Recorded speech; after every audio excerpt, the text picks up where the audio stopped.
Guys, quickly, we gotta hide all the violent video games. Why? Because of all the recent mass shootings, duh! What about all the guns? Leave them, they're totally fine, it's fine. So apparently Walmart is removing all the signage and playable demos for violent video games, and Walmart's reportedly doing this in the wake of the shootings in El Paso, Texas and South Haven, Mississippi. But no one's really buying this. What's really happening here is a response to politicians deflecting the real problems by blaming, once again, violent video games. And let's be fair here, Walmart's not just removing displays for violent video games, they are including any displays that include violent images or aggressive behavior. So this includes video games, movies, hunting season videos that are being displayed in the sporting goods section, and so on. But there's no denying that there's a heavy emphasis specifically on video games. And what's more, there's no mention of removing actual guns from the store. Yet in a statement from spokesperson Tara House, they're saying, "We've taken this action out of respect for the incidents of the past week, and this action does not reflect a long-term change in our video game assortment." But again,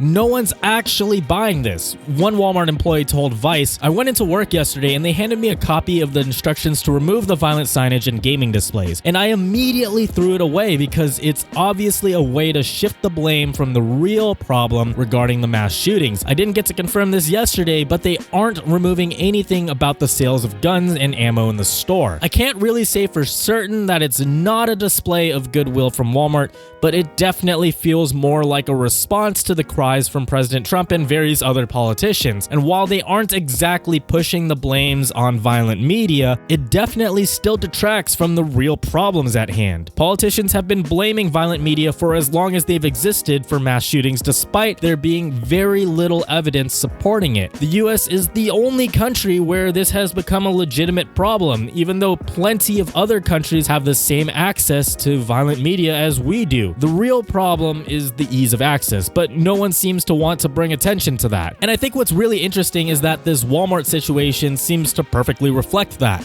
Hide the violent video games, but let's leave the guns. But these are just my own thoughts and opinions, and I'd definitely like to hear yours in the comments below. That's all I have for you. See ya.